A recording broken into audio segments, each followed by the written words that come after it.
You already know what time it is. Your boy Matt Mills is the host with the most. Don't need to brag no boast. All I do is give a toast to the real folks who have paved the way, the real way for us players to play. Let's get into it. Yeah, man. I want to talk about this big you and Deborah Anthony interview. You know what I'm saying? Seems to me, Nori was just like Nori just jumped right into it. You know what I'm saying? He went into the meat and gristle. Which caught me off guard a little bit. You know what I'm saying? Normally, when you interview certain folks, you want to ask them you want to ask them a soft question and ease into the hard, a little harder ones. And Lloyd just went right at it, but he wasn't playing. You know what I'm saying? So I still just giving y'all my review of how I feel about it. I want to play it and break it down. You know what I'm saying? As it ever go along. I know it might take a little while, but I'm gonna do it as fast and as concise as I can. You know what I'm saying? Because it was a good interview. And seeing the OG's perspective on certain things. Well, not my OG, but their OGs in the game. I guess that's the way Nori would put it. Right? So let's go ahead and check it out.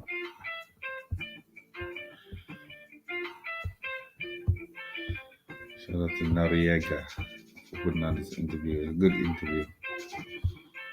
You know what I'm saying? He ain't slip up. But I'm gonna stop it simultaneously in between. You know what I'm saying? Just to break it down and see it, give y'all my perspective, and then we're gonna keep going.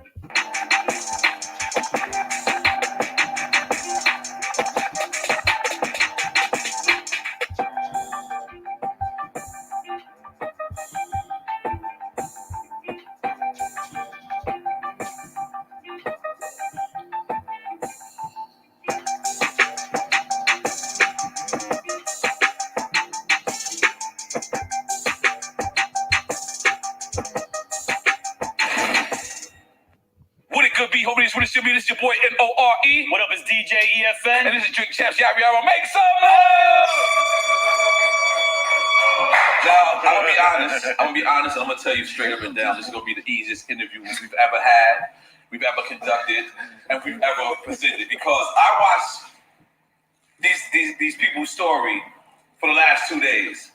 I know all their stories individually, but collectively, I gotta pick up. I don't know whose idea it was to bring y'all five together, even though the other person is there, but it's genius. Because at first I was like, damn, they got too much history. How can they fit it all in one thing? Oh, it's a series. Okay, boom. Even in a series, how does it all make sense?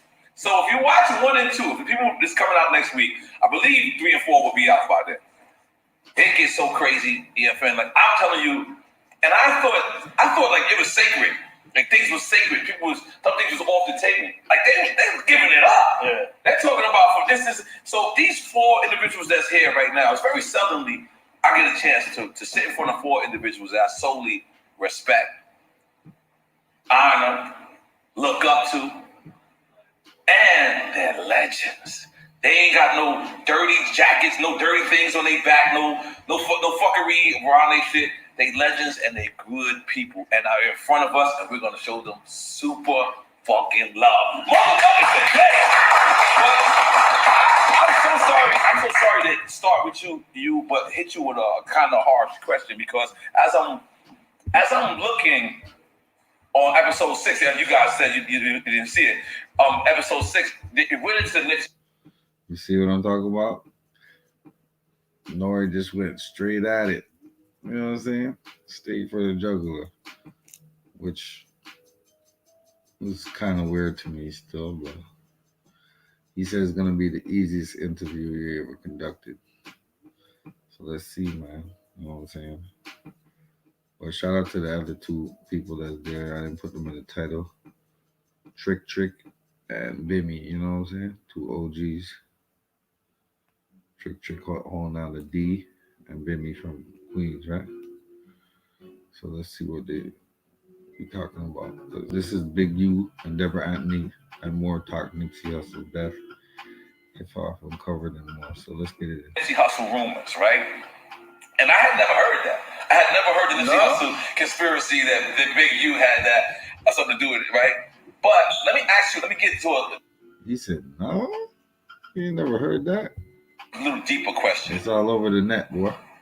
The rumor has it is that Nip came up to this guy and said, I can't hang with you or we can't be around because he was a rat, right? Right. Let me ask you a question. It's kind of harsh. Was Nipsey supposed to say that? If you're not in the streets no more, is your opinion on the streets that valid? I'm asking. Yeah, I mean, you got to understand it was two things. Let me ask you this, because what bothers me the most when people say he got killed by one of his own homeboys. Right. Well, at some point, he wasn't his homeboy. Right. It's like, nigga, you ain't supposed to be here. Right. If you fire somebody from Drink Champs, and a nigga pull back up to Drink Champs while y'all filming, you're going to be like, nigga, wasn't that disgruntled employee? Right. That means he wasn't the homeboy. Right. Like, so they need to dead that part. Right. Like, he wasn't the homie. Right. And then secondly, no, Nip shouldn't address that because Nip knew who he was. Right. Like, the nigga was they guy. Like, he worked for Nip, grew up with Nip, and he really was he was the man. He was their guy. Right. He really was a shooter in the streets. And secondly, it ain't no paperwork on the man. Wow. So, I mean, we have yet to find I'll tell you something that happened that day. It happened, what day Nipsey got? I think it was a Sunday, Nipsey, or something like that. I got approached with that same situation that Saturday. Dude came up to me in a restaurant. All right, you see that? So Nip just came on and said, you can't be around here, snitch. But just so happened that there's no paperwork. And dude knew Nipsey forever, for a whole long, however long. Yeah. So where do people getting that information from? You're just taking out of the air? I don't understand it. You know what I'm saying? Because if I'm not mistaken, they retaliated over that shit, right? Or is that a lie too? I was trapped, and he felt it. He said, "I'm gonna let you know right now. People saying I'm a rat." And I was like, "Oh shit!" Like I didn't want to have this conversation. And look, he just said it straight out. And I was like, "Oh shit!" He addressed me, so I didn't have to address him. But I thought about Nipsey immediately when that happened the next day. I was like, "Yo, that could have happened. That actual situation could have happened to me." But as a rapper, would I been out of line to even question a real street dude? I mean, Nip, you gotta understand, people want to separate Nip from the streets. You don't never really leave the streets. Like, Nip, this is where he grew up at, this is where he lived, this is where his business was. So really, dude was in violation. If you knew, rat or not, if you know y'all not rocking, why you pull up in my space? You know what I'm saying? And Nip like, nigga, free my space. I ain't trying to go there with you, but free my space. And Nip's supposed to go there because that's where he meet the kids. That's where he greet the people. That's where he still stay grounded. You know what I mean? Like if he don't go there no more, he don't show up. He these other things. He leave LA and move somewhere else. He in Hollywood. He just took pictures with some little babies. Wow, that's you understand what I'm saying? He had blessed a little girl and some more kids and was taking pictures with them. That's what he's supposed to do. He giving back. You know what I mean? His presence is gonna touch somebody else. So if a lane come up, if they beefing, whatever the reason is, he don't have to be snitching, have to be whatever. Nigga, you just was mad at the world, or you was mad at what the situation is. I'm not gonna stop going to my neighborhood. I live in my neighborhood. Wow. You know what I'm saying? I live on the hill in my neighborhood. Arlington. Not Arlington. I live up to where we always wanted to be. You know what I'm saying? With Arlington, we wanted to get to them houses up there. So I got to them houses up there. You know what I mean? But nah, man, I mean, it's a farce to think that violence ain't gonna follow you wherever it is. You know what I mean? It's gonna follow you wherever it's gonna follow you. And if it's meant for you to happen, it's gonna hit you. Period. That's real. Now, Dad, you got one of my favorite, like Bobby Brown also has my favorite cocaine story when he said he fried cocaine. He fried chicken with cocaine. And I just thought that was amazing. Like, who has that much cocaine that they could get rid of it with flour? I thought Bobby Brown had it until I heard your story, Dad. Yo, when I heard your story, I was like, yo, okay, do you know the story? No. Okay, you got the Chico. You got this is all awesome. And no, which is really crazy because he know more than we know. Even though we was there, we said shit, but we don't know what was submitted. We don't know what was going on. And I'm so glad you cleared stuff up. I was really gonna check you when you said this is gonna be an easy crew right here. Like we just was gonna be just that easy. I know. Like, you really learned us. So the story is that they had so much heroin in the yeah. house. Oh, you talking about the baby powder? Yeah! Oh, yeah, that shit was wild. Your mom's asked, I think your brother, No, that's my father. Your father. That's my dad. And he said it's baby He powder. thought it was baby powder. And you actually thought it was baby powder. Yeah, he said it. But it was heroin. It was heroin. and you put it on. Yeah. That's all damn Bobby Brown. No, she had so much heroin in the house that they thought it was baby powder. They put it on. So what? You knew that was heroin. How did you know? Because I didn't know nothing. She was a kid. I thought it was baby powder. I was a She OG. kid. Yeah, I was a kid. I went upstairs. Like after we took the shower, we were talking about because Johnson & Johnson's was everything. Cheap shit. So we thinking it was. You smell it. What it smell like? And me and my cousin Sharon just kept doing it, but I really was going at it and putting it up. Yeah. Wow. It absorbed and it was some real. So did you like? Oh, you said your skin broke out or something like that? No, I was nodding all over the place. I was throwing up and Yo, this I don't know. It's only funny because she good. I got a couple of things. Well, it wasn't good then because of the stuff. That's how I learned about black chalk, and it's crazy because as a kid I learned about that black chalk shit, about the stuff that they give you, and all the things. The stuff that they give you, and I learned that there inside of Queens General Hospital at that time when we went in. And I learned a lot of stuff. And I remember my dad, I could see him when he was there and he was talking to whoever that, it was like some doctors, everybody there was talking. But then I remember when we left, we was going back, I was so drugged up, Oh, wow. And it was crazy because my mother was like, she was so angry because I got the blame for the shit that her husband did. So I asked the junkie, she wants something to eat. What the hell? How you asking the junkie that she wants something to eat? Like, that wasn't my fault. Like, I got blamed for going in there. That's the same thing with methadone. Thinking it's orange juice in your damn refrigerator. You know what I'm saying? My mother Linda used to have that shit in a damn refrigerator. Long time I could. That's why I'm like Sunny Delight. I don't drink Sunny Delight. Because Sunny Delight reminds me, Sunny Delight reminds me of methadone. Yes, just like, listen. First thing I pay attention to, don't take no pills. Don't take, That was a pill error. It's something that you had to know during that time. And for so long, I was so ashamed of so many things that went on with me, but I was a product of my environment. This is where I came from. You know what I'm saying? Which was really, really crazy because the bottles were sitting in the refrigerator, remember? I don't touch Sunny Delight because it's thick just like that shit. It is thick, and I know we had that before, on a fetal position in the front of the house, not knowing what the hell is going on. You get the shit beat out of you. What you beat my ass for? What is in it? I didn't know any better because you have to still understand during that time, there was things that were still hidden from you. You could not know things like a child was to be seen but never heard. You couldn't, and you could not discuss whatever went on in your household, stayed in your household. You better not go outside and talk about none of this shit. You couldn't talk about these things. So those were all the things that were so deep, but yet you have all these people from all this time that's being judged by all this thing. Think about, like, I go into prisons and I talk to people, men and women. You know, I cry with them because I understand what you went through. I thank God for the people that was out there that really looked out for me and taught me differently. Because when you was wanting to be lawyers and doctors, I want to be the biggest dope dealer in the world. Like, you couldn't be bigger than me. And I was going to do something that no woman ever done. These are things that I was going to be able to do because I was taught early on. You could not tell me nothing about my daddy and what he knew. You understand what I'm saying?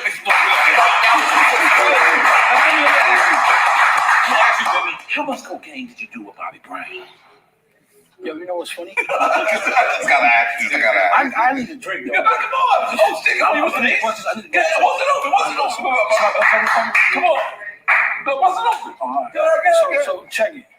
One thing I did, because right? he called you out for $2 million. Yeah. You was a good friend or a good dealer, either or. No. Yo, let me tell you something. I never sold none to my friends. That's real. That's real. Ever. You know what I mean? I sold people I know. That's real. You know what I mean? And me and Bobby, we never, did drugs. I never sold him drugs. This one time I seen Bobby, he got out of Betty Ford. Watch out, that's hot bottles. Yeah, I know that. Okay. He's in the. No, we don't like that. We don't got no insurance here, baby. Please, yeah, pop that. Okay, Don't say that. Come on, man. I've been doing this for years, man. Come on. You know what I'm saying? Yeah. So check it.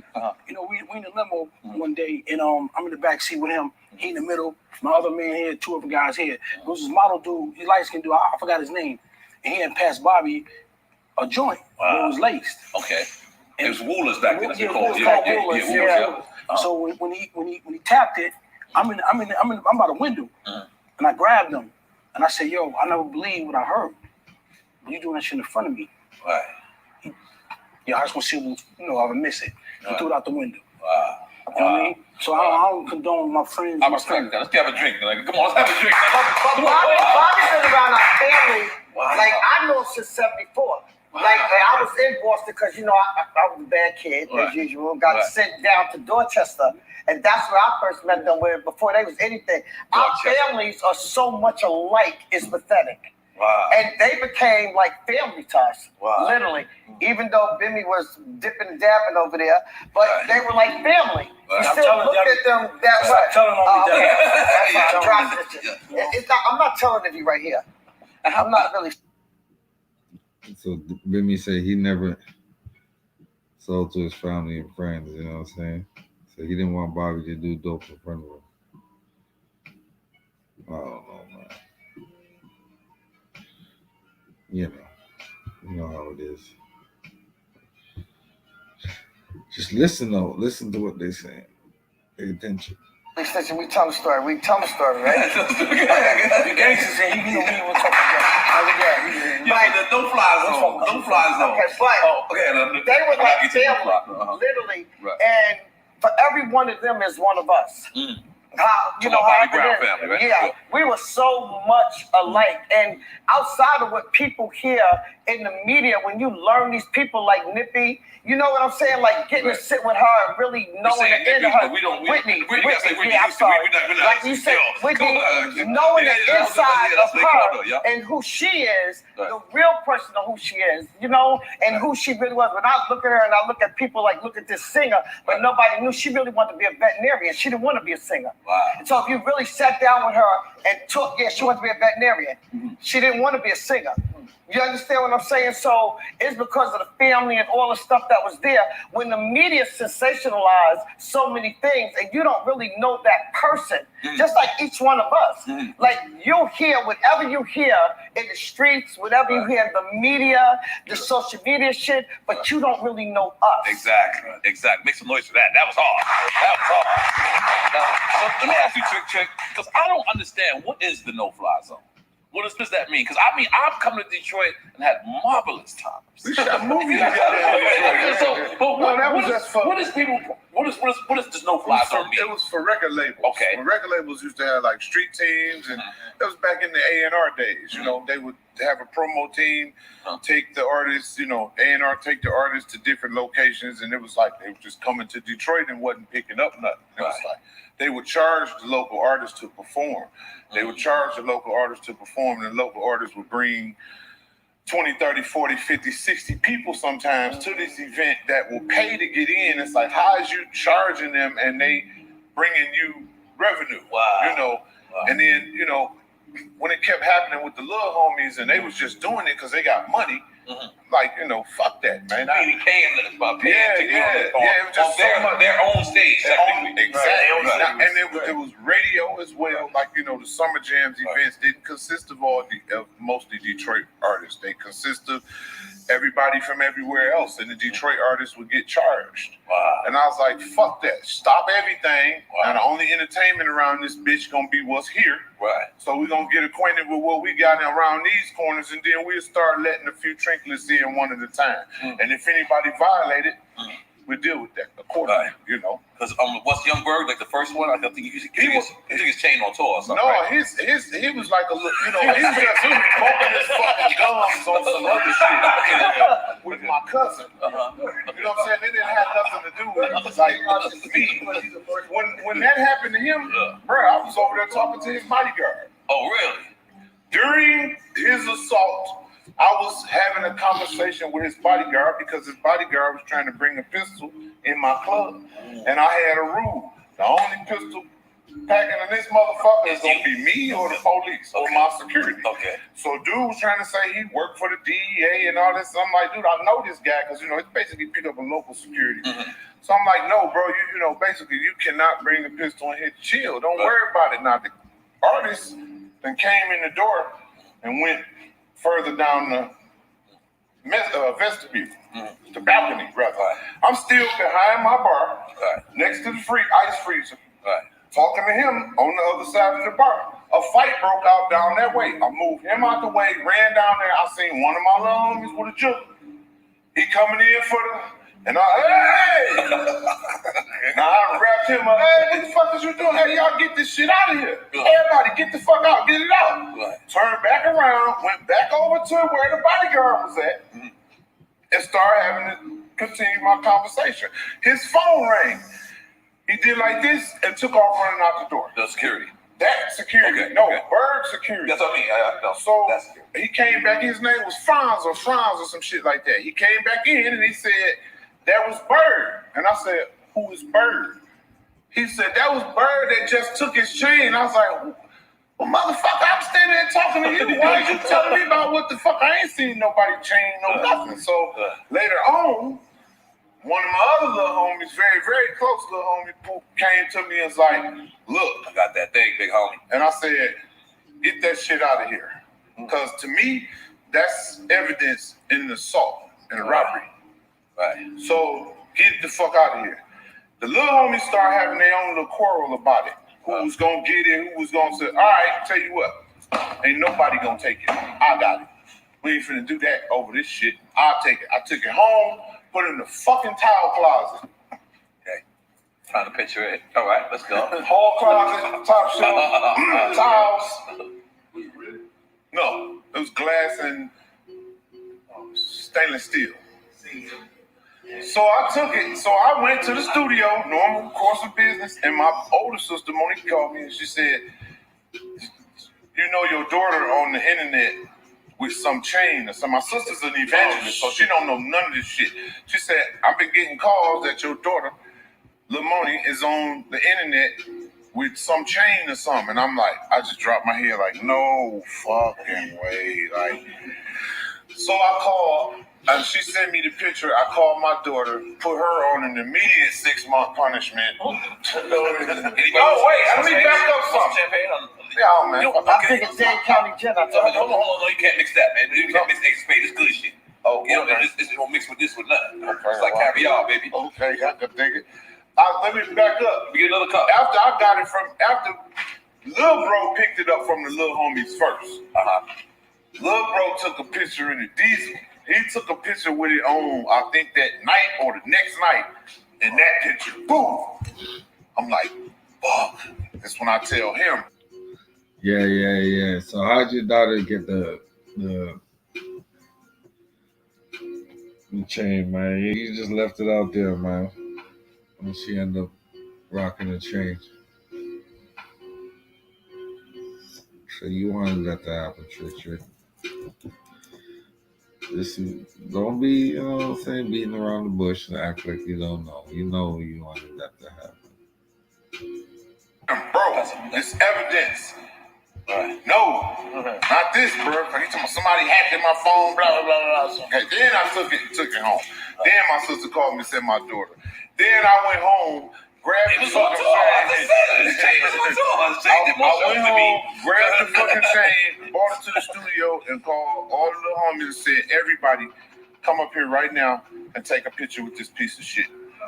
So we're not finna have just my household. You finna get everybody.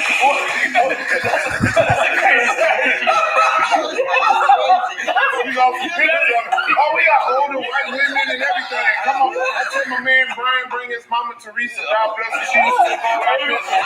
Hey, Brian, tell Mama T come on up here, dog. Take a picture. They brought the mama and the auntie. So, you know, you got two old white ladies with it on. You got the other guys. And they take, listen, you take a picture over there. You take it over there. You take it outside. You get in your car and take a picture with it. You get in the back of your car and take a picture with it.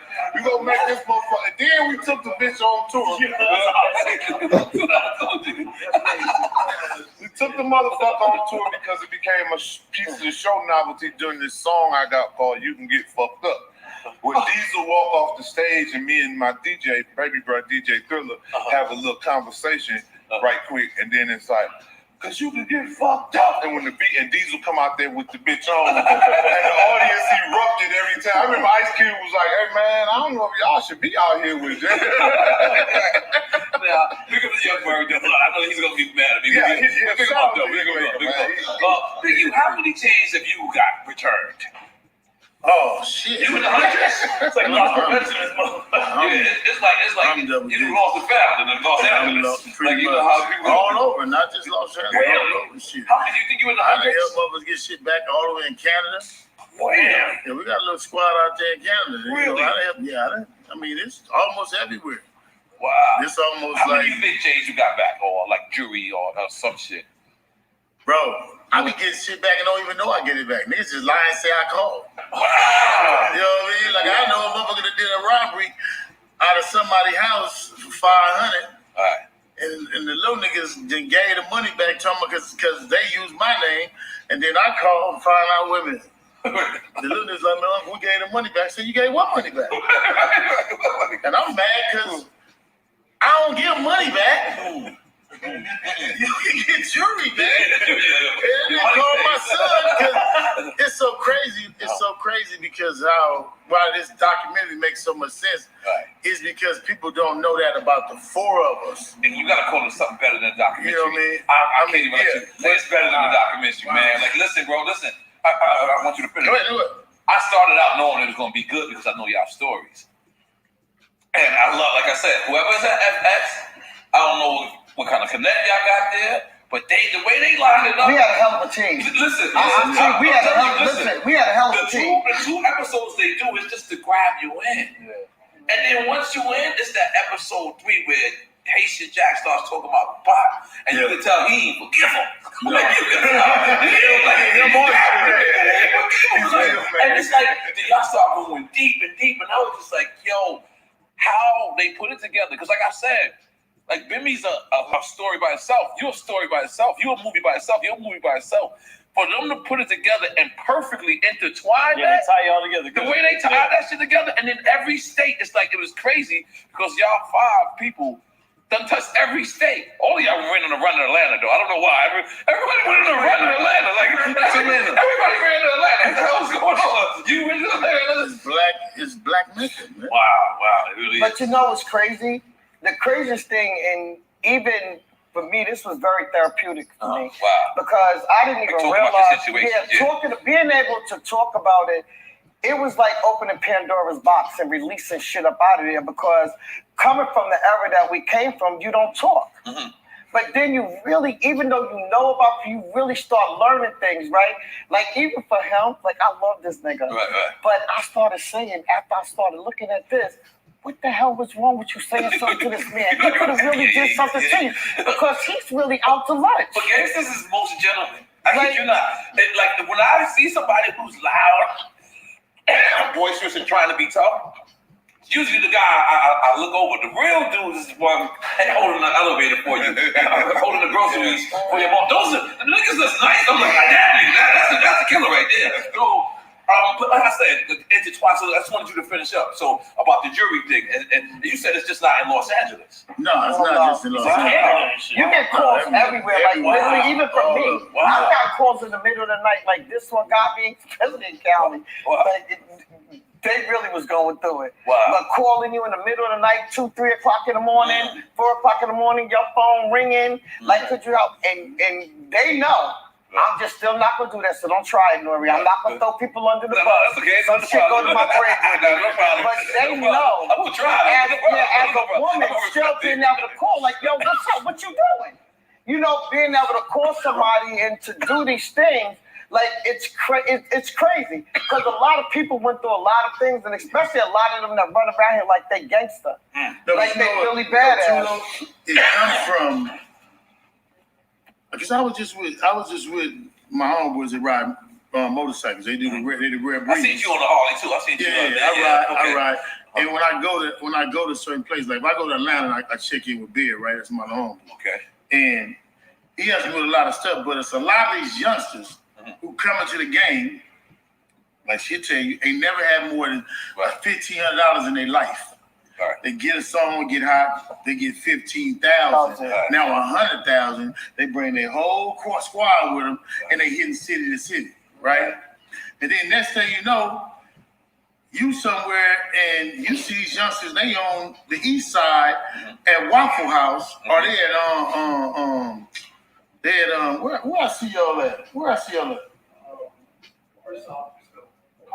No, y'all was at what's the name restaurant?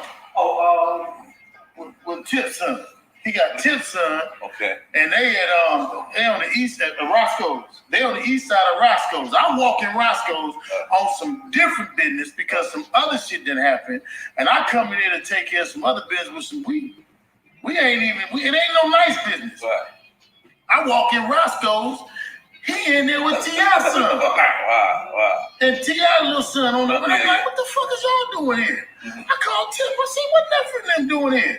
They don't have no clue where they at. Where they at? Yeah. They just there. They thinking it's Roscoe's. You at the wrong Roscoe's. There's 3 more Roscoe's. Go to the ones, either the one by my neighborhood or the one in Hollywood. They at the wrong Roscoe's. And then the wrong. All of them. The one on Pico. The one on Pico ain't good. No, they on the east side. Oh, okay. You gotta call Magic. But what I'm saying is, this is our babies. Right. So if he get into it with something, he ain't gotta call me. It's gonna be my problem regardless. Right. But he in the wrong fucking place at the wrong fucking time. And now all the dudes out there looking like, I had to tell nephew. I said, man, I called his daddy. I said, man, tell this nigga don't be just running around here all like this. You know what I mean? Which he could. It's his city. But they end up in the wrong places. They get a bag, they get a little bit, they moving. And I had to call, I call his daddy. So this happens every single day in LA. And it happens more than you even hear about it. Right. So when you say it's an appropriate question, how many you get back? Bro, I get them back and they don't even know about it. And then you know what happens? After they get another crew, they meet some dudes from out there, from the town, they side up, and now they forget they know your name. Until them niggas that they fucking with rob the shit out of them, fall out, they end up dead somewhere. And you know what I mean? So now, you remember me? I was nigga helped in the beginning. Right. Or if somebody try to use you because they know somebody did to you, they be like, yo, guess where I'm at? Yo, guess who's in here with me right now? Yo, I got this nigga if you want it. What's up, Dad? Just tell me. They just want you to just give the okay to say get him. Yeah, that's all they want. Get him. They just want you to just say it. And it's just funny because you might even be talking shit and don't even know who you near. Wow. You don't know because nobody talks. Nobody say nothing. It's amazing to me how I could sit there and say shit to people that you said. You don't even know who you was talking to. Wow. You don't even know that I was on the phone listening to the shit you was saying. And I could have said, get him. I have a driver that a few drivers and police officers that call me and say, "Hey, you cool with this dude?" Oh yeah. Because he just named and we picking him up.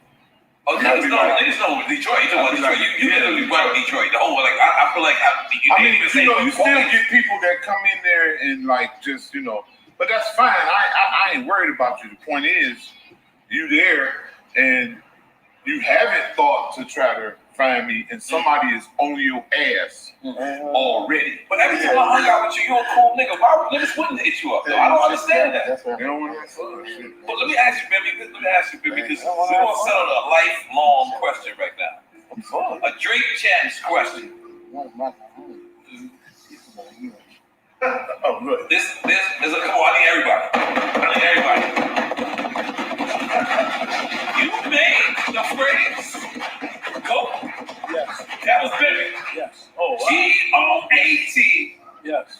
when LL first presented that, you was the guy. Yes. Gotcha.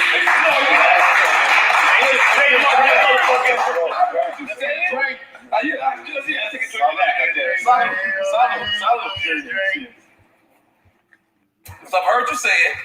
I've heard it been thrown around. Damn, I didn't know Bimmy invented that. Salute to Bimmy, man. You know what I'm saying? Because it's an iconic word, man. He should have copywritten that shit. He would have been rich by now. But seeing you say it on that Fox screen, on that FX screen, I had to think. I said, wait a minute. I need to ask this. So LL comes to you. No, he didn't come to me. We just come from Cali. Okay. We was on a plane. Okay. I'm in. That was going back to Back Cali. to New York. I'm in 2A or 2B. He in FE or something like that. His seat here, my seat here. Clearly, y'all first class. Yeah, first class. Cool. So we trying to figure out a name for the album. So we going back and forth with names. So then he said, his last name I remember, he said General Ukwambe. I don't know who the hell that is, but he said that. He wasn't calling that? Yeah. Oh, so he said that. So that. everybody know I play ball. I'm a ball player. Right. So one of my idols is Earl the GOAT, Manigault. So then I said, the GOAT. But that was what he was using the GOAT as Earl the GOAT? No, he said, I heard him say Muhammad Ali the greatest of all time. But one thing he did say, he abbreviated and said greatest of all time. He did say that. You know what I mean? But when I Earl. No. Oh. LL said that. Okay. LL said, when I said the GOAT, I said, yo, you the GOAT. You know what I'm saying? I thought Earl the GOAT. And then he broke down the letters. He broke down the letters. You know, he's a rapper, so he broke down the letters. Did rapper shit. Yeah, rapper Okay, shit. yeah. So when we came with the GOAT, and then when I came to the building, you know how it goes. You go to the president's like, yo, this is the name of the album. So then, your boy Jay-Z got, niggas like, GOAT. That was the discrepancy. What was the discrepancy? No, because he called himself the GOAT. Oh, yeah. So a lot of rappers was mad. Yeah. And me and he talked about it. I'm like, fuck them niggas, man. You know what I mean? Like, you the GOAT, bro. You the GOAT. Right. Now, another thing, you said it in the thing. Hold on, I'm gonna cut you off. Okay. I want to tell people how me and you met. Shit, man, I ain't gonna lie. We old niggas, man. I don't know. Shit, nigga, I was a young nigga. I don't forget shit. Okay, tell me. I'm gonna tell you how we met. Okay, bet. My little man E in a wheelchair. Okay. He moved in your side. Okay. He Yeah. had a problem. Okay. And I brought two guys over there. Okay. We came over there, and now you was I know. And I said, and he said, you can't mean you had a staring match. Okay. We just looked at each other like on some shit. Like, but I think we ready, you ready. You by yourself, you walked up by yourself. Okay. And you was right. And I was like, my man, he was like, yo, nah, he good. But, he told you, he good. And we squashed him. Yeah. Right there. I remember that day. Yes, I remember that. But here's something. You got some gangster. That nigga fucked out. Let me just tell you something. This was something that touched me. Pause. Was when because I didn't know how much you deserved to be in Def Jam. Like I thought you just the gangster just being hired, right?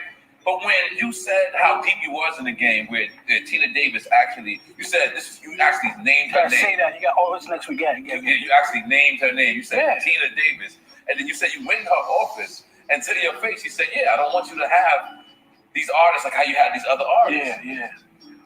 Was that the first time you like? That's industry shit. No. It's industry 101. You know what's crazy? Me and Tina had a great relationship. Wow. Like I go to her crib. I don't smoke weed. Right. I go to her crib and smoke weed. Because she came from LA. She had nobody, no family. So, I became her family. Right. So I come to her crib. I'm in her room, smoking. Right. No sexual, none of that. Me, it was just cool. Because she was the boss. She was my boss. So me and her got real tight. We try to find a movie theater. We do a lot of things together. So one day, Dub C said, Dub C, like, yo, I want you flew out to the West Coast. No, I flew the West Coast first, and then me and Dub C back at the Chin Chin on Sunset. We vibing, we just meeting. So we going through our thing with her. He said, yo, we gotta go to Florida to the Circle House. So we go to the Circle House in Florida, and Dub C said, yo, my nigga, Tina don't want us to work together. So I'm like, huh? So it caught me by surprise. Wow. So now, I get back to New York. I go to Kevin Lyles. I said, yo, Kev, Tina tell my artists they don't want to work with me. He said, yo, man, I gotta work that out. I go to Tina. Yo, Tina, why you tell my artists that you don't want to work with me? Now Tina says you ain't gonna have him where you got everybody on the label. Right. You say that in the documentary, but I don't understand what you mean by that. What does he mean? Everybody know my background. But they seen the records I'm putting out. They see and you was busting ass. Yeah, I was busting ass. So and the executive produced the whole album. And I got caught out there because I went to lead off. They gave me a point on every album. Right. I said, yo, I ain't getting no fucking extra money. Shit is going platinum. Shit is. And he said, you gotta do a diamond to get money off these albums with a point. They had to go diamond. They had to 10 million. 10 million. You know what I mean? For me to get some extra money. So I'm like, fuck. Only one doing 10 million is the white people. You know what I mean? I'm not. You know what I mean? So boom. So Kev, I was going to meetings. I went to LL. I said, L. You know what I mean? I'm not going back there. Right. L said they give me the worth anyway. So I said, I'm not going to work. Yeah, but my point is, like, was that the first time you felt like, oh, this is not the streets? You know what I'm saying? Because, you know, like that shit is kind of standard in the industry. It's just look at you, smile in your face, and as soon as you turn around, stab you in the back. Like like on the streets, that's violation.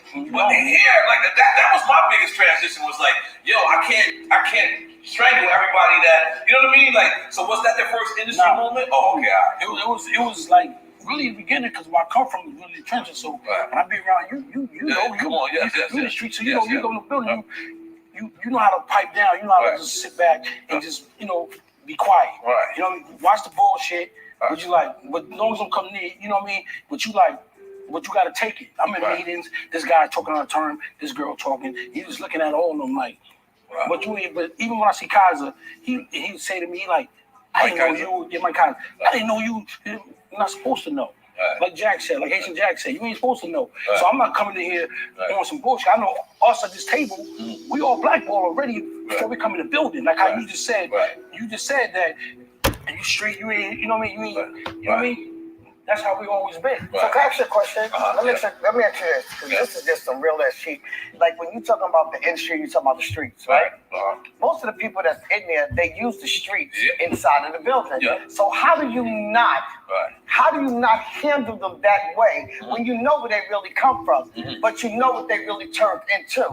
I effed up in there one time inside it. I was so goddamn mad at the bullshit that they was doing, and I called somebody on Uncle Tom.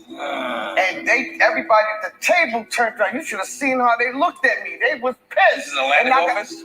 I'm trying. But you know it. And it's just where it happened at. Yes. And yes, it did. And I stood up. They was heated. Dad, why would you say that? The fuck you mean, why would I say that? You know what I'm saying? Like, this bitch-ass nigga gonna sit up there and do this shit to me and know what time it is, but this is what you gonna do to me.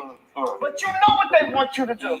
And you gonna actually come in my face and try to pacify me? When I know what fucking time it is?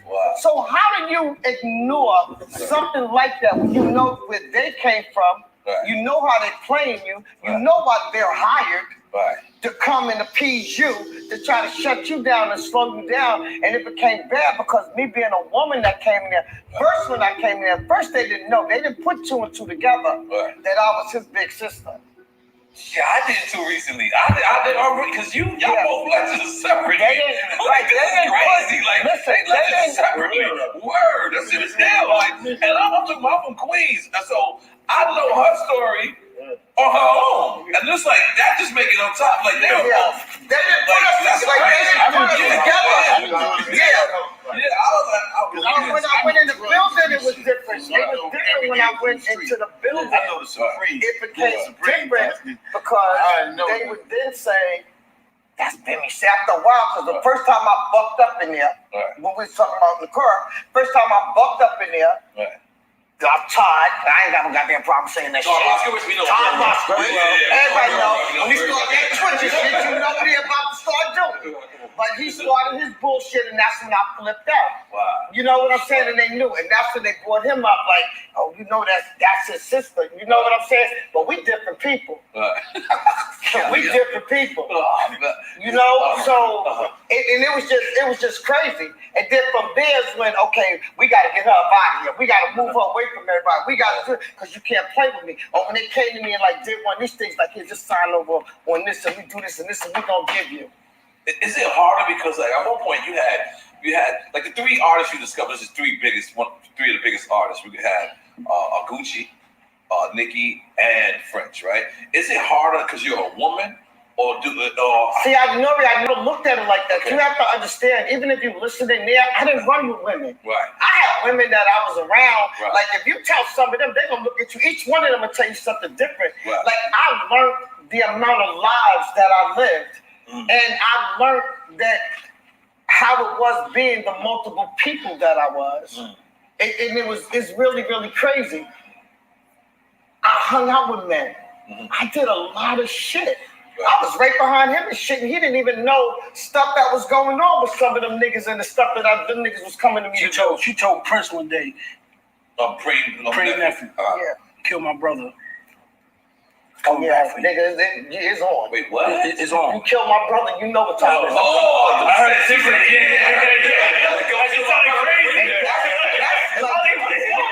When I tell you I love Prince, that's my nigga. But you talking about killing my brother, my nigga, it's on. I heard that through the streets, like, you know what I mean, what you did. See, he didn't even know that I did that when I went to step to him. When he was coming for him, I went to him because they came to me. And the crazy shit about I live with him. Yeah, this is another thing that's so crazy. Well, even when you say Queens was wild back then. crazy point, bless your heart. But this is another thing that's like so ill that when you're doing all of this stuff, like even in this music industry, like you talking about LA, you talking about Detroit, you talking about Atlanta, you talking about New York, you talking about going into the States. I remember, like, especially with Gucci, because everybody named mother wanted to hit his ass. You know what I'm saying?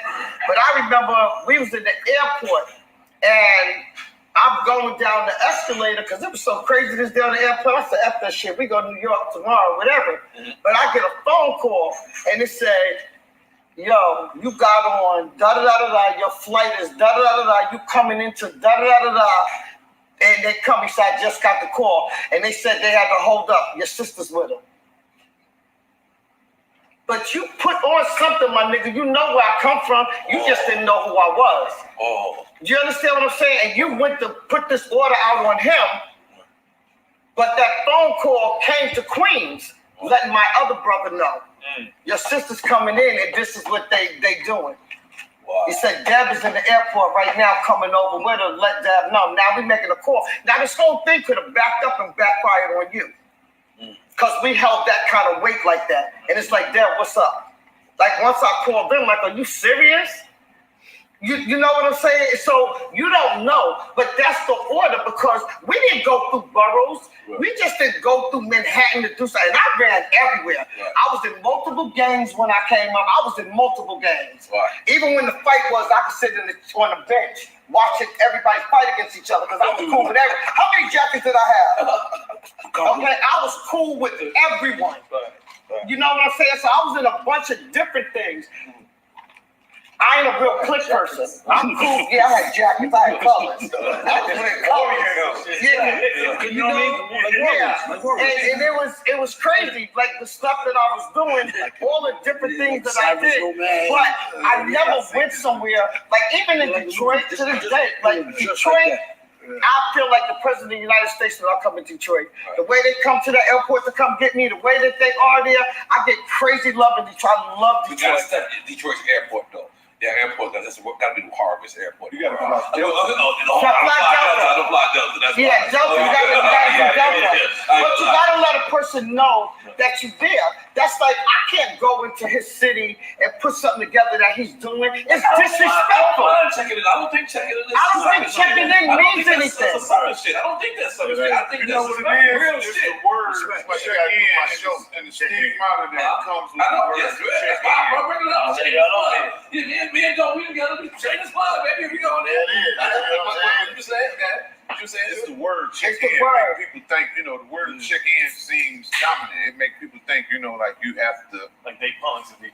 Yeah. Like you gotta check in. But that's why I say take out a pencil and pad and take notes, because we're gonna take you back to school and hope that you get educated with this. This ain't got nothing to do with that. I don't care about answering to somebody that I need to answer to. For instance, Queens is the biggest borough, right?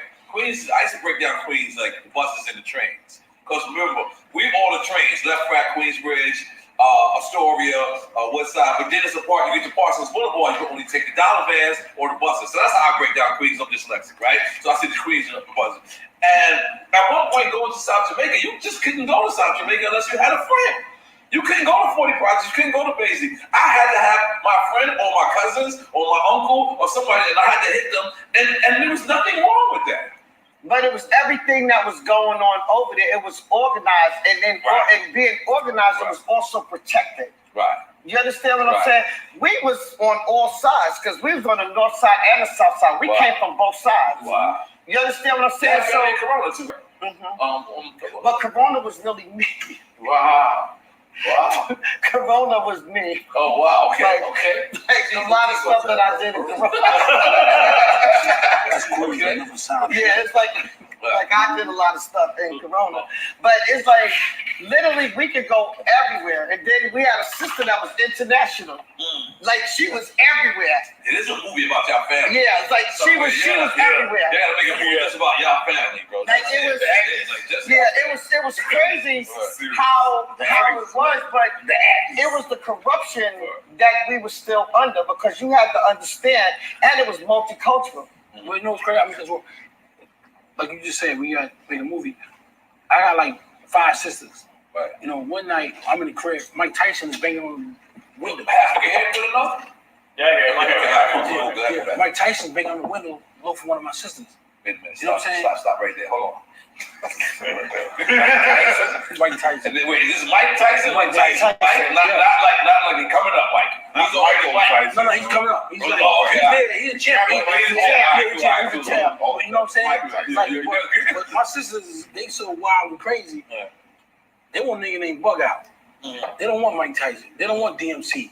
They don't want Dave Edwards who played Georgetown. And DMC made music in my mother's living room, right inside there with his big 40-ounce 800. You look like the 4th member of Run DMC at one point. Yeah. That is legendary stuff. Is that it? Yeah. You know what's crazy? Leo Cohen, he tried to kick me and Hurricane off the tour. He tried to kick you off the tour? Yeah, because we was fighting every day. Every city we went to, me and Hurricane. Hurricane. Every city we went to, we fought.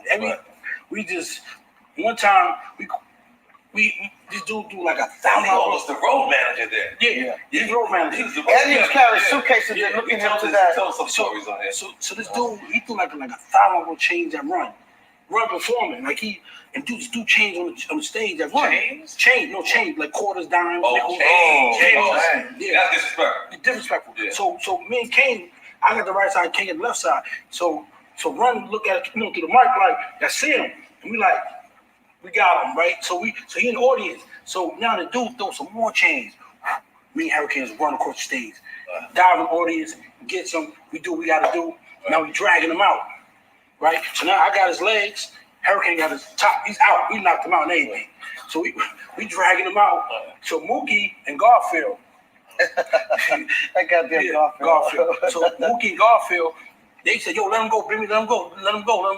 Right? So now they with LL. They ain't with us. We were running them see LL Cool J was on the tour too. So I said, yo, this tour is, by the way. How crazy is it? This is crazy. He's saying it like it's light shit. Even the things with LL, like, come on, nigga, what the fuck? You see LL? I'm sorry. Your life is dope, right, man? Go ahead. Your life is dope. So I told Kane, I said, yo, drop his legs. I'm gonna he didn't drop his legs. I dropped the nigga on his head. Wow. Niggas boom. So now, 4 days later, I ain't get into that. Yeah. All right, yeah. Let's stay focused now. Yeah, stay focused. Yeah, let's stay focused. Yeah, man. All right, so taking this shit. No, you saying for people to take notes? Who's supposed to check in? No, It teaches you. Listen, one of the things that happens as this go on, as the years go on, the history changes because they change the history. Okay? Put it like this, Adrian, you're gonna put it like this. I checked in with you. Coming here? I would call you every time I came here. You had the weed and the ecstasy. Let's see, I'm calling this nigga. Call this nigga. Check in. That's just the title.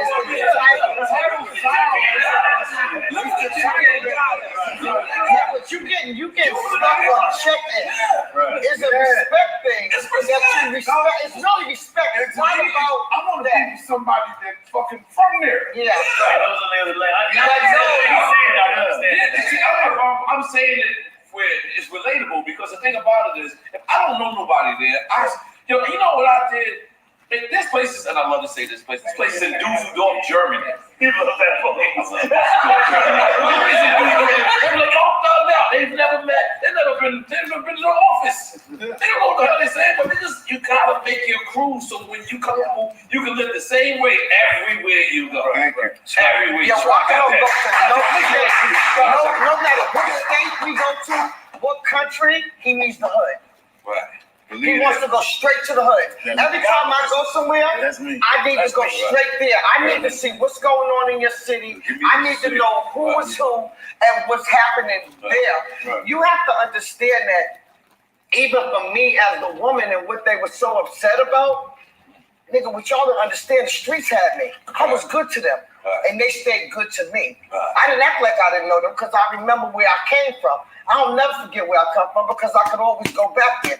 Everything that goes up comes down, and everything and everybody has an expiration date. You understand what I'm saying? So I want to be able to go wherever I can go and be that same person. If you see me in a Dollar Tree, don't ask me what the hell I'm doing in there. What the hell you doing in there? You understand what I'm saying? I'm doing what you're doing. Don't ask me that. You see me in Walmart, speak to me. Don't stare at me like I'm some kind of freak. And you got me looking at me saying, damn, what happened?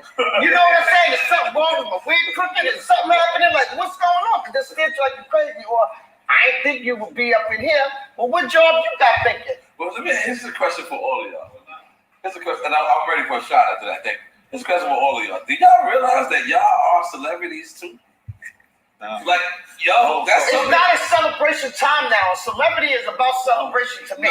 And what do you celebrate? I'm not ready to celebrate that. I got it. I don't know what that means. What does that mean? What I mean is, there's people who want to be you. Once there's a person that wants to be you, you're a celebrity. Like when there's girls somewhere that's gonna say, nah, I'm gonna do a girl shot. Give me fucking ace. I'm gonna do a girl shot. Give me some. You cannot disrespect that goddamn drink on camera. You just told us don't mix the damn drink. And now you get just there. And then you just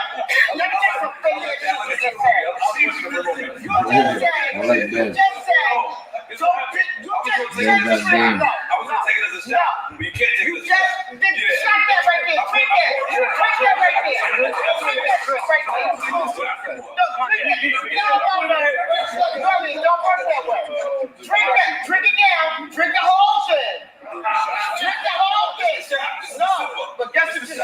No, you said you cannot disrespect the drink. You misunderstand it. By mixing. He took it as he poured the champagne. What did you mix in there? No, it's the same champagne. I'm pouring the champagne. But it doesn't. Don't do that, bro. Stay focused. Stay focused. Stay with me. Stay with me and stay focused.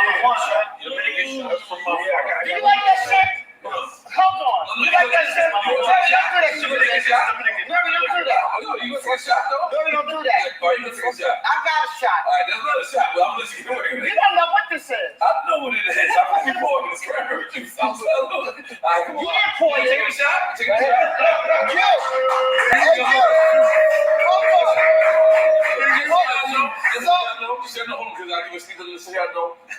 Our show is about giving people their flowers when they're alive. Okay. So many people, they get in this game 10 years or more, and they say that they washed up, and they say that they we want to push the narrative against that. When we got 10 years or more in this game, we want to say you seasoned. That's right. You understand what I'm saying? You well-groomed. And we want to salute y'all, all four of y'all. I'm a fan of all y'all individually. Like I said, I can't believe. And Haitian Jack. And Haitian Jack. Goddamn. So salute, this is to y'all. Goddamn. But Nori, guess what? I still love you, but I need you to understand something because I can't let shit go just like that. Let's go. Okay. I'm in. Let's go. Because you said how easy we was. We not that easy. See, that's the good thing about it. I'm still a mother hen, and I'm still going to make sure I'm going to take care of my guys. It's great. And at the end of everything, you came for him. I love it. You came for him. That's what I'm But saying. you came for him. And you checked him about when he wanted to mix his drink. Oh, you misunderstood. This is what I happened. misunderstood? Yeah, this is He what happened. poured the shit in there. I told him to pour me a shot, but what I was going to do was take shots of Ace of Spades, which is not really a shot. Yeah, so he was basement. So, No, we wasn't there. Come on. You was doing something else, right? all right. Okay.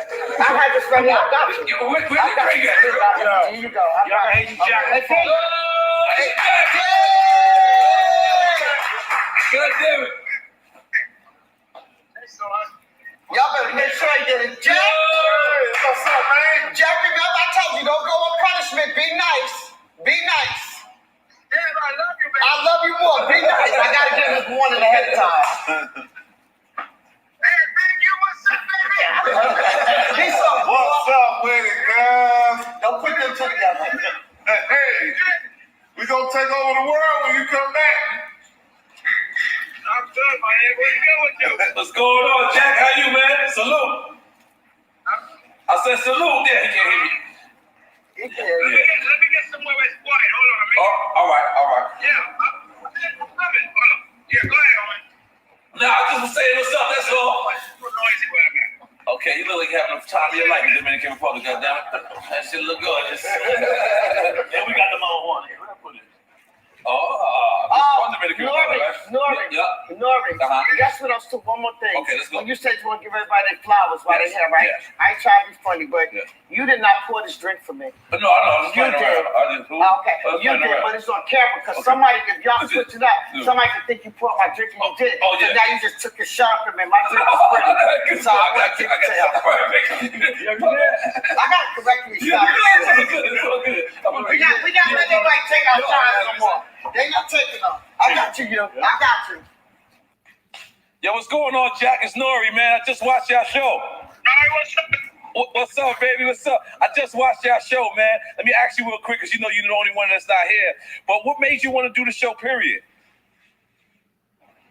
Well, you know, you called me a couple of times on it, and he told me it was going to be something different and special. But at the time, I also had something else I was going to do. So, but Big U convinced me, he said, listen, man, this is only going to help whatever you're going to do down the line. And I'm glad I listened to him and took his advice and did this first, because now it propelled me to other things. You understand what I'm saying? Right. So it was definitely, I'm glad he stayed on top of me and made me do this, you know, because it was the right move. Okay, I got another question for you, too. Now, in the documentary, you addressed the Tupac situation for the first time. The first time ever you actually addressed the situation. You know what I'm saying? Everyone always wanted to know that. And was that tough for you, or that was something that it felt good after you got it off your chest? Listen, I always wanted to tell a story. The problem is this. You'll never be able to change Tupac fans' minds on whatever Pac said. It's almost like the Trump fans that still believe he won the presidential race. You feel me? But the thing about it is this. The nigga that actually robbed and shot Pac is on YouTube telling niggas he did it. You feel me? Wow. But they don't want that to be the guy. They want me to be the guy. Yeah. Wow. You know, people believe what they want to believe. You can't stop them from believing what they want to believe. Because I know that he did it. Wow. Not that I sent them, but I know he did it. You feel me? Because when you're in the hood, you know when everything goes down, who did what. Right. So they don't want to listen to him because he didn't say that Jack was involved. Right. You understand? Right. So my thing, anybody who know me like Akon told him the other day, if I do something to you, right, I will tell you I did it. Right. You understand? Right. Because I don't care about what another nigga want to do in these streets, because we can go head up. All you got to do is suit up, Right. and I'm with you. Right. Thing you do. But as long as the statute of limitation ran out, and I don't have to worry about the law, I'll tell the world I did it. And I'm still telling you I didn't do it. Wow. And I had nothing to do with it. Wow. Now this is the last question. This is the last question because I know you remotely. Did you really have Madonna eating jerk chicken in Flatbush? Yeah. Which is sad. I was trying to the point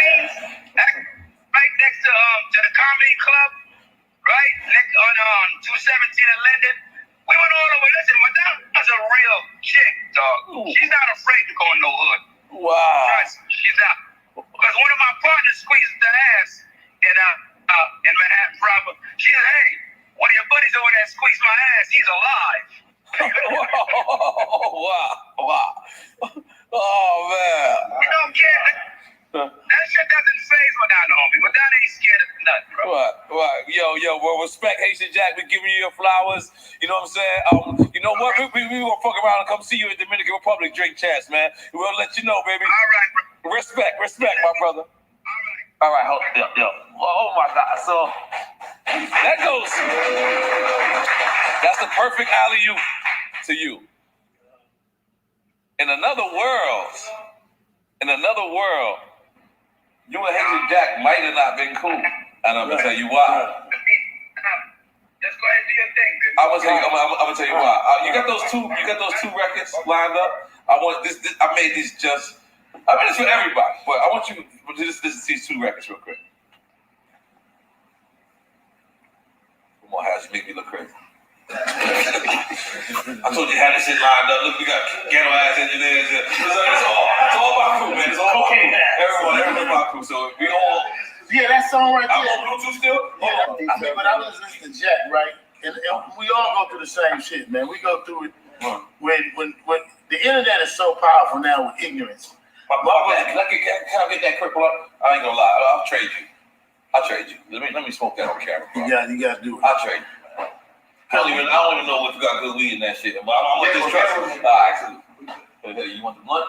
You see that? I You see that? gotta do it, man. You see that blue smoke? Oh shit! You see that blue smoke though? Oh, I like that BSM hat.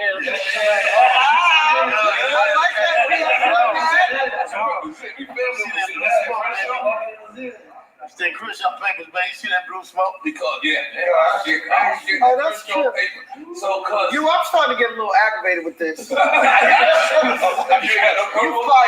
Don't make fight by yourself, but you fight yourself. I just got started. Yeah, because y'all messing up. Man, look, the boss Don't make by yourself. That blue paper, man, that blue smoke. But now, let's get serious for a second. Okay. Because I always want to say this, right? And it's just feeding off what Jack said.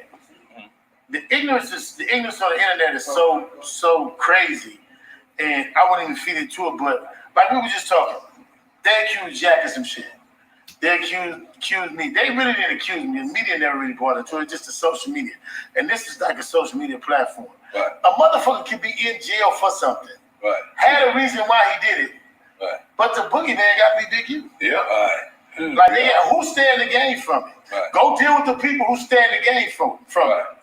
The motherfuckers who got his bag, who take care of his purse, who doing all that. What about them motherfuckers? You know what I mean? Right. How do I? You know what I mean? My man came and got me. When he got on, he signed his letter, he came and got me. Pop LQ. Yeah. He was the first one before. He was the first one to bring me into the music business. And he saw the management skills in you. Exactly. He stepped to you. Exactly. Okay. Then Corrupt. And then it went from there. Then I went to prison doing what I was doing. And with me, what I love Jack is, and what niggas is so funny, and Jack don't tell a story. We couldn't get the story in to add to Jack's story. Jack was in LA up until 2014. Yeah, no, he says it on the documentary. Oh, I know. You know, no, but it's not really said. Wow. So all the LA niggas need to realize this nigga was in LA till 2014. Wow. Running one of the biggest dives in LA when niggas had to pay to come to. I'm gonna say that again. What's a dive? I've never heard of a bar. Yeah. Oh, dive bar? Yeah, he was running what's it called? Out in the marina. 2014. Wow. I come home in 2004. The man was on 10 years. I didn't even know it. You ever met Pop? Who? I never met Pop. Okay. All of that was, like I said, that whole run, that Death Row run, I was gone. I left in 1991. Wow. And then people always talk about Suge here. 2013? I got back 2004. 2004. So you got to remember, when I say that about Suge in the whole Death Row movement was after the riots. Right. After the riots, there was a peace treaty movement that everybody in the city started letting people go in places. Right. Before that, it was my world. I'm just gonna keep it 100. And I wasn't on no money shit. Like other niggas was getting money. I was getting money and I was getting paid by every nigga in the city. Damn me, if they was getting money. Right. So if he was getting money, he was already in the bag. He was paying me $10,000 a month. I don't give a fuck who you was. Okay, hold on. You ready for the song? I'm back. Remember where we at. Listen to both of these records real quick. So you familiar with the records, right? Yeah. You familiar with the records? Yeah. How can this artist? You ready for the next record? Make sure you line up this time, man. You made me fucked up. How did this artist make this record? If something happens to you, I don't give a fuck who, what, when, where, or how. Okay. Niggas gonna turn you against everything until you get understanding. Period, point blank. I'm not even trying to understand what the fuck happened. And I'm really not even caring if you had something to do with it. Nigga, if you ain't turn a nigga in, as far as I'm concerned, fuck you too. And I mean, and now I got some niggas who gonna ride with me. You know what I'm saying? I got these niggas but who I there's feel no like way in real life Tupac was a California guy. no, What do you mean? but He came up in Oakland too. yeah, he was. Yeah, he was. Let me say this to the whole song. But no, check out. The way he wrote down New York, there's some New York niggas that can't break it down like him. He was No, listen. He talked about Skelly. You know what kind of New York nigga you gotta be to know what Skelly is? You've been to New York for 20 years. You don't know what Skelly is. I know you don't. Yeah, but this is the difference though. This is a real. Hold on, watch this. I'm sorry. This niggas that's in LA can tell me about LA and I don't know LA. This niggas in LA right now. This niggas in LA can tell me about restaurants and they say, nigga, come meet me at this studio, meet me at this place. And I'm like, where the fuck is that? You saved it, man. I'm like, You saved it. it's real talk. But then that don't mean they know LA nigga though. It's niggas in LA right now that's claiming the fame off of other niggas shit. But then there's real niggas in LA who really should be getting that and they don't get it. Bring me back to this show right here. Bring me back to this show. These people right here. I could have put a whole lot of people on this show. But I don't want the nigga who's filthy rich. It don't fit the storyline. I need the nigga who lost something. I need the motherfucker who like her. I need Cuz. I need Trick. I need the nigga. I want to tell the story. I put it together. Yeah. That's where it came from. I need to tell the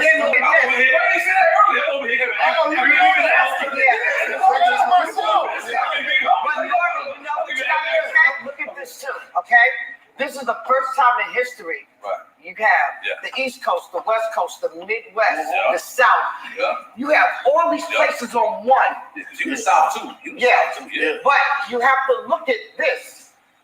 We're all the same people. Right. All these same things that we had common denominators. That's why I said take out a pencil and pad and take notes. Because even when my son, when Wu was looking at this and he broke this thing down to me, like my kids are my sons, even though they knew I did things, but they didn't know what I did. I had to prepare them for a lot of things also, because they didn't know what the hell I did. You know what I'm saying? They just knew that there was some things going on. You know what I'm saying? Their mother was rugged or whatever, but they just didn't know because a child was to be seen and not heard. But all of us are the same. All of us are the same. Let me bring this to you. When I come home, right now, remember, I get out of prison 2004. I just did 3 years and 9 months in the California shoot. Right, that's the whole other hole. Yeah, the whole. I don't got nothing hip hop. I don't know hip hop. I don't know nothing. What, you in the hole because of who you are, or because now you did shit? I demoed them somebody on the yard. I see the whole documentary say he seen you in jail and you was just sitting there beating a nigga up at the same time. It was shit like that. But no, let me say. When like he was just talking to a nigga, the drink, he was like, yeah, I'll see you later. I'm like, describe this. I think I'm documentary. So when I come home in 2004, it's a whole world. Now this shit moving like this. I don't have no clue who nobody is. I don't even know who dislike who. I don't even know like what's on. Poon and Breon fly me to New York. And it's my first time in New York in I don't know how many years. Breon Prescott? Breon Prescott fly me to New York. Come out there. I'm out there with Tim. I don't know who like who don't know who. I don't know who don't like nobody. I'm just moving. So that's how I'm meeting motherfuckers. But then I'm seeing all the different beefs just going on. In New York. And no, it's niggas that's from somebody was Lucas was out at that time. T.I. was on his way out. Hip hop beats. And I'm looking at all these niggas, and I'm saying all these niggas got these all securities, like, and I was just tripping off like this nigga's an ex-basketball player. What does he really got? And this nigga's, and I'm looking at all this shit, and I'm saying to myself like, I'm fresh out of prison. I'm ready. And I'm saying to myself like, where the hip hop, where the thugs at? Where the real street niggas at? They didn't have none. So then I'm moving along, and now I'm looking for the real niggas in hip hop. I see a lot of niggas that could be gay, a lot of niggas that could be whatever they, you know, and but I don't find that. Suge is gone. That's my phone. Suge is gone. Doing 4 years. He still had, he come on 5 months after I come on. But when I was home, it was a whole lot of weird shit. So I was kind of like standoffish in this shit. So I fucked with my dog for a while, with Suge. And here go here. I see y'all playing ping pong. We did all, I fucked with him for like 3 years. Then I went and got I'm married. gonna just throw it out there, bust your ass at the ping pong. Just throw it out there. So What we playing today at this? I did. I see the game. I just wanna throw it out there. So bust a nigga. That was after this? We're gonna after this shit. So like watch this. So now here go y'all. Y'all still had the beef from the west to the east. Because even when I was finna come out here with Corrupt to New York with Corrupt in Miami, it was still niggas who was tripping off of Corrupt them for what was that shit, kicking the buildings over New York. When he never even meant to diss y'all. I know. He said You knew that. He said, no, I didn't know that until after. We know that's my best friend. I know that. That's how I know you. But back then, y'all thought it was a beef. We thought it was The same way Pac was. Right. So y'all niggas, I'm taking you back to the Pac of the song. I'm finna make you Pac.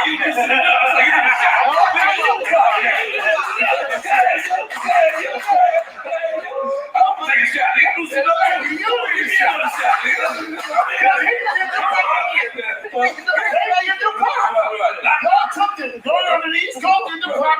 But your man was only trying to show respect to the East Coast for a movie that dominated everything. Because remember, musically, we dominated films. Right. The West Coast. We dominated the film world. like Boys in the Hood, Dope Boys. Boys in the Hood, Minister Society, all that dominated. That took our culture around the world. Dope Boy was based on your life. No, Dope Boy, no, it was just all of us was like all of us had jerry curls in the hood, but it was shot in the '60s in our neighborhood where John Singleton grew up at. So it was shot 2 blocks from my house on my big homie street. It was shot on Cimarron. It's Cimarron, Haas, Van Ness, Arlington, where I grew up at, and it's right on around the corner. So I can walk. And it'll take me 4 minutes, 5 minutes walking. Not even 5 minutes, 2-3 minutes walking to be on the street where they shot it. The whole movie was shot in our neighborhood. Wow. And the crazy thing, when they shot the motherfucker, we didn't have no idea it was gonna be come next. Wow. He like asking us if we want to be in the movie. Man, we have so much money, they would buy that movie. What are you talking about? But let me finish though. I'm listening. So you compare that to Pac. Right. But y'all live Pac life. Okay. Y'all took those some niggas who was trying to show y'all respect. Don't laugh. Okay, you two are. Alright.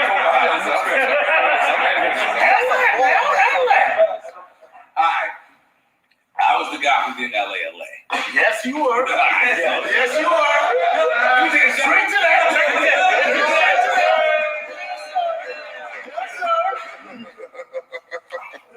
You thought I was loaded up. Here's the real story. As I spoke about Chris Show Papers. Yeah, did.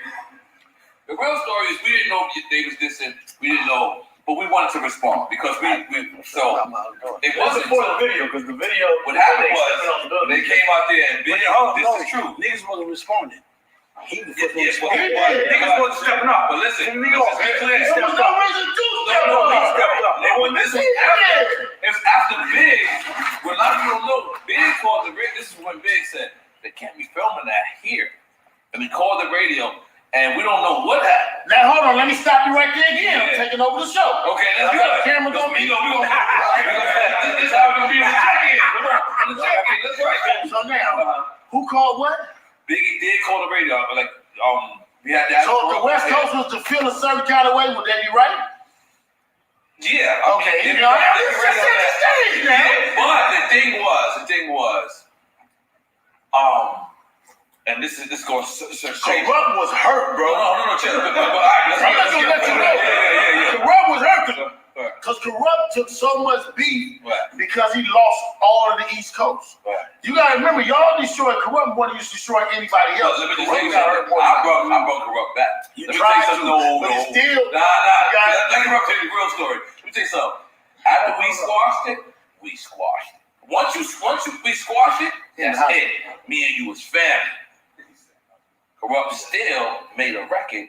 He had to. No, this is Foxy Brown. This is after some Foxy Brown shit. He made a record. He dissed everybody. I'm gonna tell you a story. This is how I knew you motherfuckers really. Wait a minute, I go back to the big. Okay, no. I'll I'll get back to you on track now. Yeah, okay, no, I got you. You gotta stay on his ass. Let me tell you. No, we ain't on Corrupt, man. I just told you hurt Corrupt. No, let me just say something. So after that, after we squashed it. This is it. Like once you squash it, you're family now. He flies to Philly. The plane overheats. He has to land in New York. He just dissed DMX. He just dissed Rough Riders. He just dissed all these dudes. It's my album release party, baby. He lands and hit me, yo. I can't put this on you, homie. But I'm in your city. I'm in New York. I'm about to get to Philly, but I gotta call you. Pick the nigga up. Blessed him with the things. I tried to put him. Yeah, no, that's another time. That's a whole other time. But I tried it. It was so freezing. The only coat I had was a bright red Yankee jacket. And this is when I knew these things said, nope. I go, this nigga, you freezing out here. This nigga, said, I can't do it, cuz.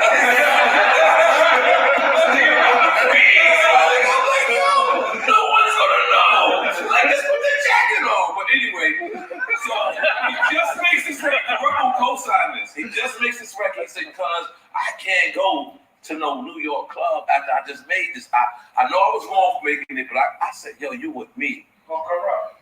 He said the story, and I brought him to Carbon Club. Oh, yeah. I looked at like the most traitorous New York dude ever. They was like, give us the steak. I was like, nope.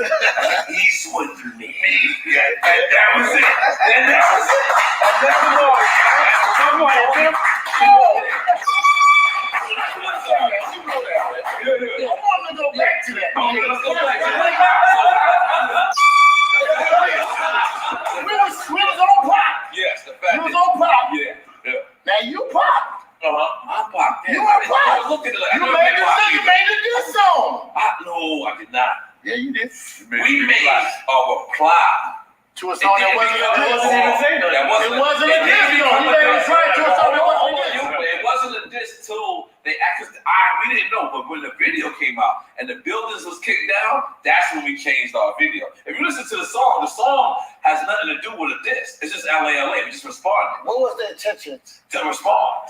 In response to what? Because that's what it was right there. But respond to what? Let's be real. Tupac, let's be clear. Don't be funny right now. Say I know What you said? Tupac was firing on the East Coast. They were, and guess what? Listen, y'all act like I was on. I was the brokest kid ever at that time. But see, this is what he's missing. They wasn't together. Like, Snoop, Corrupt, we wasn't on the same page. We thought all y'all niggas They wasn't one block. No, they wasn't all together. They was like, look, we Death Row, but we ain't got no beef with him. Right. And Corrupt was on his way out to do it right behind Drake at the time. So it was really only going to be Snoop was the only one being left on Death Row. They was really not together at that moment. Wow.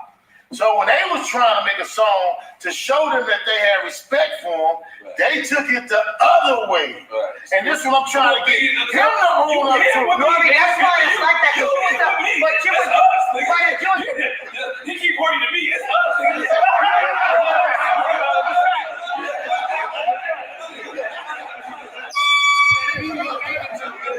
And I'll be honest. Like those, it was crazy because looking at your story, I said, yo, I've never been in the Rolling 60s. I never been to the actual Rolling 60s hood. And before I could even finish my thought, I said, nigga, Corrupt is your friend. That's the hood you went to. Corrupt brought me through there. And I ain't gonna lie. And it's 8 Trade next to that. Yeah, it's between them. It's a couple of 1 or 2 sets right before we get there. No, I'm tripping there. The front it is. Because it's I remember reading right? Monster Cody's book. Inglewood is the other way. Okay. I remember reading Monster Cody's book, right? And I read the shit. And then when I went to Corrupt with the hood, we went to get weed or some shit. And he was like, this is the 60s club. And I was just like, this is a different neighborhood. Like it's like you guys like the same thing being preteen. Like what kind of is that a plus or minus being so notorious like that? It's a gift and curse. But the thing that's so ill, listening to everything you guys are saying right here, and for everybody that's going to see this, right? Think about the amount of people's lives that could have been saved had we not reacted a certain kind of way. And that's why it's important for these stories to be told. And even for me, I'm sick of people, they lying asses. You don't know a damn thing about me, but you seem to know me better than me. Sometimes I tell people, one day I want to meet her, because I don't know who you know. I only know who I am. But just think about the stuff, even stuff that people might have to say about me. You don't even goddamn know me. But you have all these things to say about me because of something that someone said. So now you're going to be in agreement with them. You understand what I'm saying? So just think about the reaction of you, the brokest kid out of them all, because you know those are the ones that's going to kick off first anyway. You know what I'm saying? Because I need to be seen. I need to be heard. I need somebody to know who I am. But think about all the people whose lives could still be here today, or who's not locked up in the misunderstandings in the East Coast and the West Coast fight. Because if we had since then, because we all know how to get money. Everybody here, we all know how to get money. We came up knowing how to get money. Just anybody ever taught us how to keep the shit. Okay? But if we had the smarts there, he said something that was ingenious. The movies was there. The music was here. But if we had that person that could put them things together, then these people couldn't do what they do to us. Instead, they kept slavery there. And here's the thing, how I sum this up every year.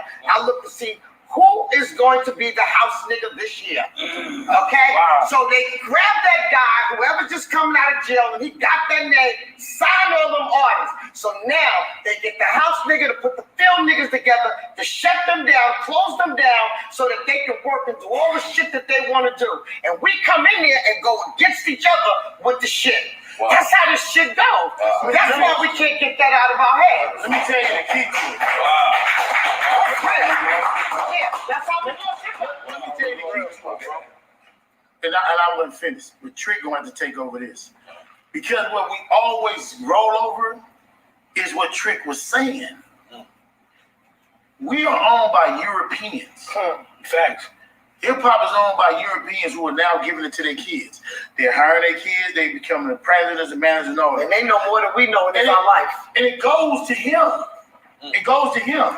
It goes to him. Because like he said, how you telling me how you gonna do hip-hop in my city? But that's not what he said though. That's what this documentary was about.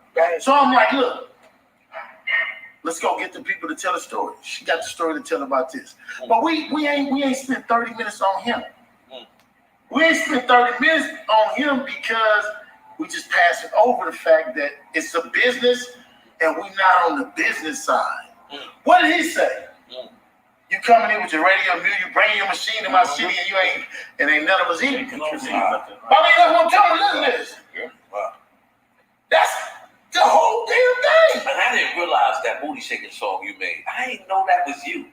All ladies is. That's first. Yo, I got this thing got an Uncle Luke song. I knew what it was. Booty bounce. Booty, that's it, man. Booty bounce. Listen to that shit. I'm like, there's no way that's that. I heard that record so many times. No, you talking about that's it. That's the whole shit. I never affiliated that record. So they got it right. So you went to Freaknik. Yeah. I got it. You see these bitches bouncing all on you. I gotta make one of those. Yeah. That's what they doing. Yo, Make some noise. Make some noise. swear to God, when that record came on, I watched the documentary. And when that record came on, that's no, I would have lost $100,000 bet if that was like you. I swear to God. I said, there's no way. I had to Google it. I didn't trust the documentary. I said, no, there's no way that nigga made that. And then I said, holy moly, guacamole. Yo, so, all right, this is real shit now. Because that's like what I did with reggaeton. I went to Puerto Rico, I said, I'm going to make one of those. There you go. So that's what you did. Yep. Explain that. Let's Shit, I knew my way in had to be shit. Uncle Luke and them On niggas my out own there way, yeah. I got 69 boys. Yeah, when I gotta have a plan when I get out, because I can't come back in here. Right. You know, so And you ain't gold too. That makes noise. Oh yeah, change the subject right away because But no, did it not make you think? Watching this documentary. Then we had to change the subject because they was pressing them, you know what I'm saying, a little bit. Just hearing a piece, if it's a sentence of each person. And she was good, Laurie. She was, you know, she had to be trained. She had to go through a lot of stuff, but. What's your favorite moment you take? With what? What new artists? Which one? Was it discovering Nicki, seeing her get to that moment, or is it Gucci? The car she had. Or is it when your son said he fucked his money up? Now he can't re-up. A car she had at your office. Oh yeah, her car. She got there. She got that car to the office. The car broke down right there. Who, Nicki? Yeah. Her car. Tell that story. I never heard that story. She had a BMW. Her BMW. A couple weeks. Yeah, it's that bit. Well, the office actually, when we no longer work with Nicki, they called the tow truck. I never wanted a car to go anywhere because that was the car she started in, and like was really big to me. But they were so ready to get that car out of there because of how everything, was. But her BMW fell down right there. And the craziest shit is, I know I really shouldn't say this, but bless my heart. I never knew that her and Safari was going together. Word? Yeah, I thought Safari was. Me neither. I thought Safari was a gay guy that she hung out with. Yeah. And he was a helper. She never showed. He was a stylist? Listen, we went when I was booking her out. She's like, Dad, I need 2 rooms. But the 2 rooms wasn't for him because she would get dressed in the other room. But Safari was, I didn't know that they went together. I never knew until he took my car from her and she called me to block him up. And then he called me and that's when he broke down everything. He broke down everything that they was together for the year. I didn't know. She never, that was one thing about her. She never gave any inkling that anything was going on with them. Like the way she was, I just thought he was, God forgive me, I thought he was just a gay guy that was helping her. And he was a hype guy or something. I just never knew anything. But he put his career back for her. He told me that they put everything into her to let her go. And then Bowleg and Luke called me. And then that's what he told me about all of them, that they was a group. Like Nicki, Bowleg and Luke really was the first person to have her. I didn't know that. And there was his son. It was the son, Safari, her. That was a group. Like they was the first. She never told me about the group. She told me about like other stuff. But you want to know something that's funny? If you listen to all their stories, they omit, like Georgia's definitely omitted out of everything. But that's what brought her in. Harmon should always be paid there to Georgia because that's how she broke through. So when I listen to Atlanta, when I listen. How about French too? Is French the French? Now I ain't trying to be funny, but French didn't really make it that well in Georgia. The first time I remember when I watched this stuff with them, I don't know how far I need to be going with this shit, cause some stuff. You want another shot? You take a shot. Take one. I did. I took a little sip and spit it back in. Anyway, he didn't really do as good because the first time, and they yell about Gucci. Gucci didn't do French. Walker did. Gucci didn't like French because the first time he went to the studio to do a song with him, he paid Gucci $5,000 to get on the feature, and he was just sitting in the studio. But Gucci was going out the back door. Gucci took money and left. Oh, he left. And he's like, then he called me, And Prince was like, yo, everybody kept calling, like, yo, Gucci left. And I said, what are you talking about? And I called him and I said, Gooch, where the hell you at? Why you take that goddamn boy money? Yeah. And then he's like, man, fuck that pussy ass nigga. Yeah. Like, he wasn't doing nothing. Yeah. And I said, Gooch, you can't do no shit like that. So then Prince called me, he's like, yo, auntie, that's all the money I had. Over there, he's like, I didn't have no more money. He said, yo, he just took my money, just went there. I'm like, Who said that to you? French. And I'm like, fuck, Gucci, what you do this shit? Gucci took away money. So he, God damn it, I took It's like burning green. You first lighted it, turning green. Yeah, Turning green. Holy shit. Blue, baby. No, then now turn blue. Look. Yeah. So he met me, called me. You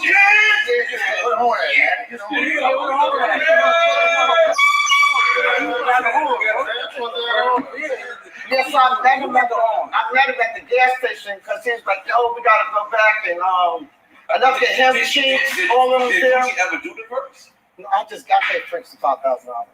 And I told Walker, I said, Walker, do something like I got Walker to do. So Walker took him out.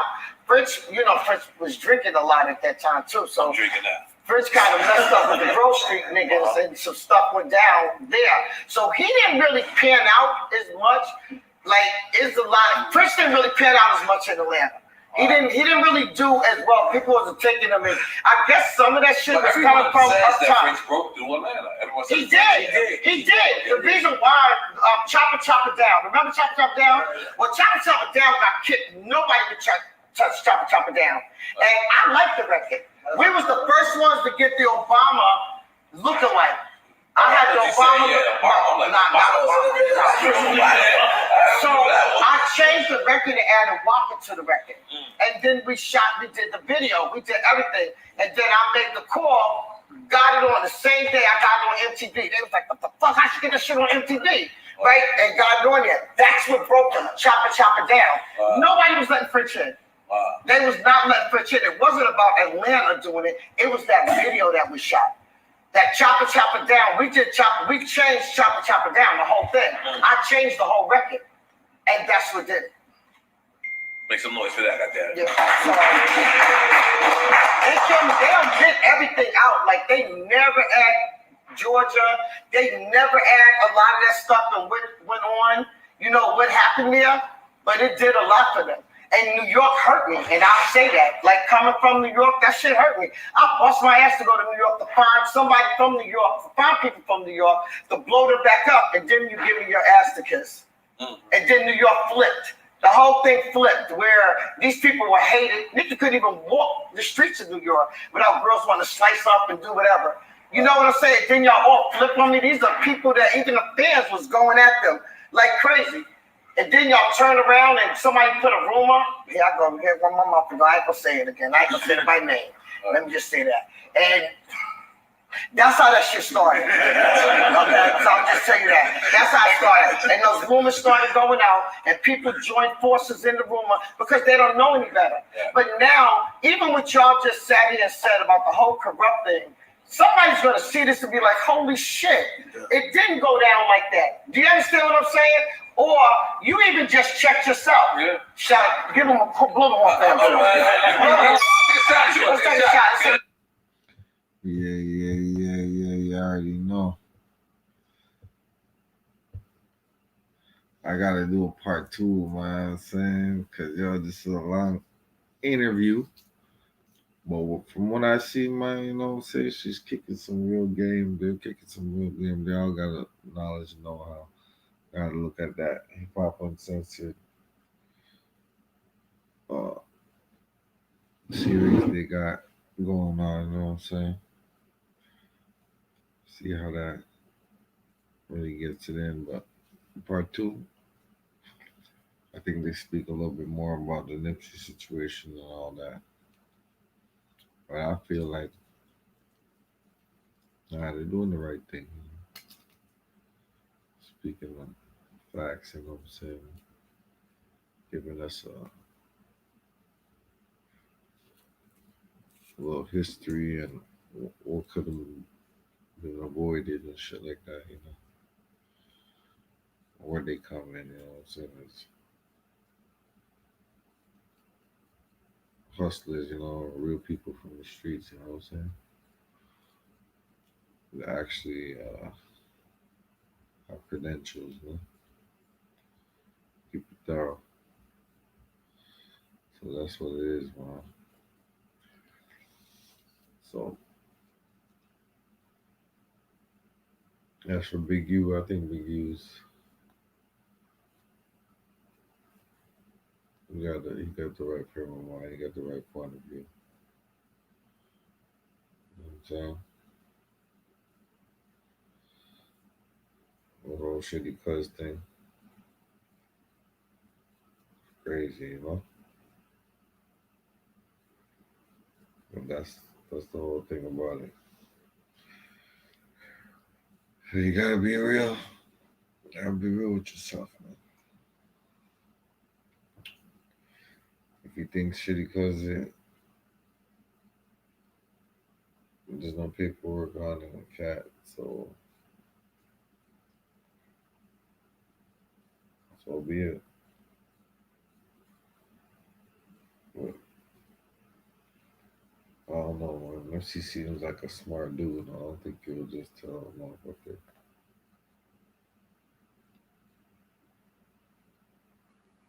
He's an informant just like that. But you never know, right? He knew the cat. It is what it is.